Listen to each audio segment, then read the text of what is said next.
What's up, party people? I'm recording this video with the dying light of day, which is at 4:30 p.m. I turned up the ISO on the camera, so it might be a bit grainy. But yeah, it might get dark by the end of the video, so I apologize. But we have a good stack of books today. I was at the book sale yesterday. Kind of a bust, only found like 3 or 4. But I also went to Value Village, and again, Value Village does not stop giving. They never cease to surprise. Did I say that right? Never cease to surprise? They never fail to surprise. There we go. Yeah, so looking forward to showing you guys everything I got. So first up we have Blaise Pascal's Pensees. Pensees is French for thoughts. Now, Pascal himself was French, and so obviously this is a translation. And if you've ever heard of Pascal's wager, it's from this book. So Pascal's wager is the idea that, well, if you live your life like God doesn't exist, you remain an atheist, and you're right, then you don't really gain much. If you're wrong, you lose everything because you go to hell. But if you live your life as if God does exist, then you might lose out on some pleasures in life, but you'll go to heaven. And then if you're wrong and you're a Christian, then sorry, I just covered that. But if you're right and you're a Christian, then you do go to heaven. So the logical, rational thing to do is to believe in God, right? So that argument is very famous, and it's set out here in Pensees. And I believe this was not meant to be like a book. It was just like collected notes. So yeah, super interesting book. Great piece of history. Next up we have a book that is falling apart, unfortunately. The spine is coming apart, so I might have to glue that. But that's Antoine Saint-Exupéry's Wind, Sand, and Stars. So a cute little paperback here. Now, get the camera to focus a little better. Anyways, this book is his non-fictional, I believe, account of his plane crashing in the desert of I believe, Africa during one of the world wars. And him and his co-pilot, or the other guy in the plane, almost die. They're just like wandering around looking for an oasis, and eventually they're saved by a Bedouin on a camel. And I think I'm saying that right, Bedouin? Is it French? I'm not sure. Basically it's like an Arab guy on a camel that walks around.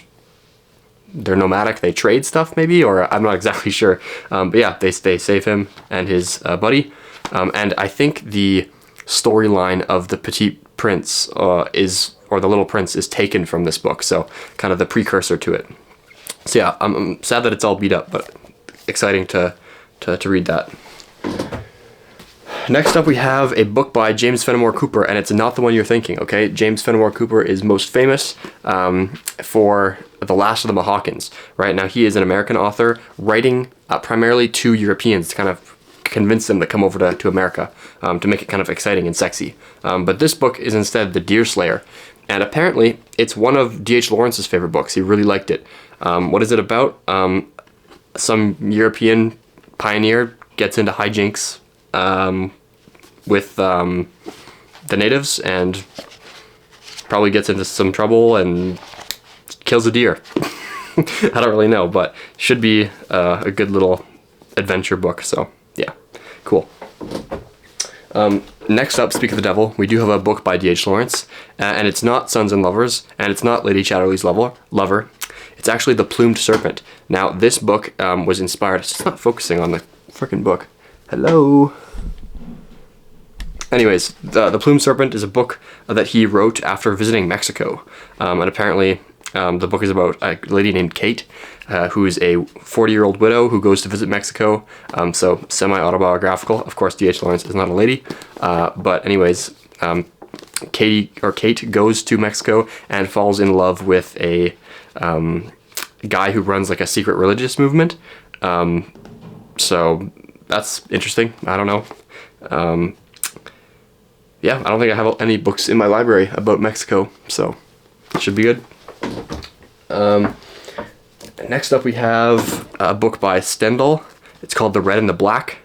Now, Stendhal lived around the time of the Napoleonic Wars, and I believe this is a psychological novel that occurs around that same time period, and it references Napoleon explicitly. Now, apparently the plot line is about a guy who kind of climbs the ranks through deception, hard work, ingenuity, which kind of makes me think of Steerpike from Gormenghast trilogy. So that's interesting, and it has some annotations in it, which is cool. And the flop is not bad on this one, not gonna lie. It's pretty nice. The title of the book, Red and the Black, no one is exactly sure what it references. Some people think it has to do with the tension between like royalty and the church. Other people think it has to do with fate, like cards, red and black cards, and how the role that fate plays in the novel. So not too sure about that, but...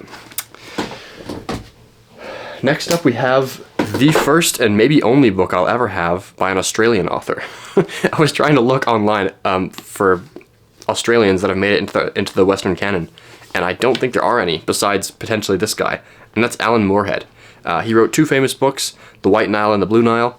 The White Nile coming first, and this is the White Nile. So if you didn't know, like I didn't know before this, the Nile River, right, it feeds into the Mediterranean, and as you go down into Africa, it eventually splits, and the eastern half is the Blue Nile, and the western half is the White Nile. So apparently he wrote a book about exploring each of those branches or forks of the Nile River. So yeah, I think they're just kind of going in there and seeing what's up. It's an exploration novel, right? I don't read a lot of those, but maybe one day I'll read it. And maybe it's really good. Who knows? But really, I do want to know what's up, Australians, with the lack of good novels, okay? Maybe Australians just can't write good. Who knows? Anyways, next up I've got a short little book. It is in the nice little white matte Oxford Classics, and that is selections from Petrarch's Canzoniere. Now, Petrarch, born early 14th century, kind of helped spark the Italian Renaissance. One of the early humanists. He discovered a lot of writings and selections from Cicero, which kind of helped spark and get the ball moving on the Renaissance. Now, this poem, Canzoniere, is about his love for some lady at court. I think her name is Laura or something like that, I'm not too sure. Anyways, his friend actually wrote to him after he published the poem asking if she was even real, because there's not a lot of details in the poem. So his friend thought he might have made her up, which is kind of funny. But yeah, pretty good.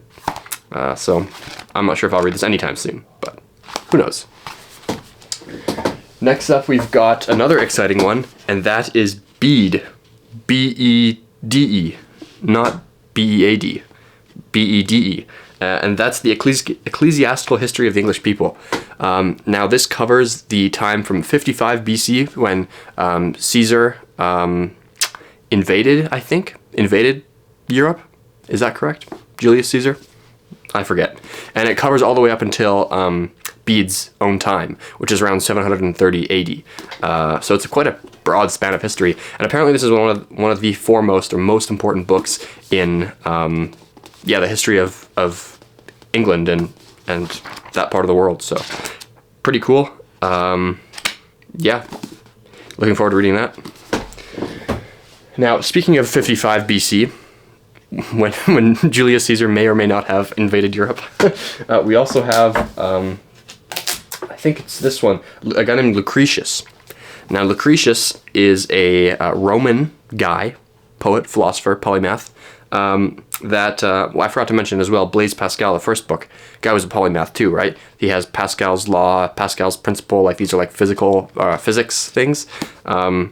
And he also like invented a calculator, and he did so many different things. Anyways, Lucretius, I don't think he invented a calculator, but probably he probably dabbled in a few different things, I would say. Now, the only really work we have of him, we don't really know a lot about him, but the only surviving manuscript we have is this one, and that's On the Nature of the Universe, or otherwise translated On the Nature of Things. Now, the whole thing's a poem in several books. It's quite long, actually, and it's very surprising, all in verse. So yeah, composed in Latin, of course, the official language of the Roman Empire. And yeah, it's in that nice Oxford Classic, so looking forward to reading that eventually. Not anytime soon, probably. But. Next up, we have a book by a bunch of different people. And no, it's not the Bible. It is this book called, well, it's not really a book, it's just a compilation called The First Philosophers, the Pre-socratics and the Sophists. So it's just a bunch of selections from philosophers and thinkers before Socrates and Plato. Now, who do we have in here? Let's look, see what we got. Now, some books put the table of contents before the introduction, and some of them come after, and you can never tell. Here we go. The Pre-socratics, we have Xenophanes of Colophon. We have the Milesians, Heraclitus. Oh, I know Heraclitus. Parmenides. Anyone else? Pythagoras of Croton. like crouton, like a salad. The Atomists. Oh, we have a little bit of Lucretius in here. Oh no, Democritus. And then the Sophists, we have Protagoras, Georgius, Prudentius, Hippias, Antiphon. Oh, I know, I've heard of Antiphon. Thrasymachus. Oh, Thrasymachus, that's the guy that was always lampooned in, I think, is it Plato or Aristotle? Euthydemus? I'm so bad at these names. And then Anonymous and Miscellaneous. Oh, that's very nice. Okay, cool. This one's kind of beat up, though, to be honest. The spine's all cracked. Anyways, lastly, we have a book that is not really a novel. It's just the Broadview Pocket Glossary of Literary Terms. It's kind of short, but if you want to know what a Freytag's pyramid is, or if you want to know what a polysyncdeton is, you can look it up in this book. So one day when my internet goes out and I need to know what a sprung rhythm is, or spoonerism, I'll be thankful that I have this book. Anyways, what did I finish this week? I finished reading, I stayed up kind of late, like 11:45 last night, and I finished Elective Affinities by Wolfgang von Goethe. Now, I kind of want to record a separate video on this. It's not going to be long, but yeah, it was good. I liked it. Honestly, I didn't know what genre it was, like tragedy, romance, comedy, like, so I didn't know how it was going to end. I didn't have any expectations. I kind of just, it kept me guessing right until the very end. So that was good. Yeah, I think I'll not say too much about it, so I can make a separate video. Lastly, we did, or not you, I read a short story from Flannery O'Connor. This one, I don't really have too much to say about it, I'm sorry to tell. And that was Enoch and the Gorilla. This is one of the ones, again, that I think is a selection or formed the seeds for Flannery O'Connor's Wise Blood. Now, we've done 3 or 4 of those already, and it looks like this one is also that way, because, of course, Enoch Emery is the character, and we've seen him quite a few times. Now, next week, we have A Good Man is Hard to Find. I'm looking forward to that, and I don't think that one's connected. But anyways, Enoch and the Gorilla. Basically, Enoch, he's this funny character we've met a few times. He doesn't really have any friends, and he's in the city, and he's kind of looking to make friends, but he's kind of an oddball and has a tough time. And he is walking down the street and sees that there's this traveling circus where they show off a gorilla to kids, and the gorilla shakes people's hand. And I don't know, back in that day, it's kind of, you never really see a gorilla. There weren't really zoos. So people will pay a small sum of money to go shake the gorilla's hand. Then they can tell their friends they've touched a gorilla, I guess. I'm not really too sure. And he is nervous, but he goes up there and he shakes the gorilla's hand, and he tries to make this speech to the gorilla, like, like, I don't even know why he says it. It just kind of like comes blurting out. It almost sounds like he's trying to make friends with the gorilla, which makes, I don't understand it. But then he sees through the eyes of the gorilla that it's actually a suit, and these guys, people are just scamming everybody. It's not a real gorilla. So they drive off. He goes to get food, and then he sees in the paper, and of course he's a regular at this restaurant, and the girl behind the counter like doesn't like him, and so she's kind of sassing him and like not making his food, and so he finally just orders a piece of cake, borrows a newspaper from somebody, is reading, and he sees the ad for the gorilla, and it shows like what times that he'll be at which place. So he kind of goes ahead of the gorilla and waits, and when the gorilla gets out of the truck, he jumps in the back and hides in there, and then as the truck is taken off, just out of town. I guess he like beats up the guy in the gorilla costume and steals the costume. And then he jumps out of the truck and like goes into the forest. And then he buries all his clothes, puts on the gorilla costume, and starts like pretending to shake people's hand. Which I guess, based on what we know of Enoch from the other stories, I think he sees this as some sort of like weird way to like make friends, like have a connection with people. Because he says like when he shook the gorilla's hand the first time, it like felt warm and soft. And it was the first hand he had shook in his new city, which makes me think he was like really enjoying this shaking the gorilla's hand, which is sad. But like, I don't know, it's kind of weird. And then, yeah, so he's like practicing shaking hands in the forest with his costume, and then he goes into town and tries to shake somebody's hand, but he is like walks up behind them and scares them, and they just both run away screaming. Which is sad because I know Enoch just wants friends, but he's not very smart. He's not very smart or sharper. Yeah, he needs help.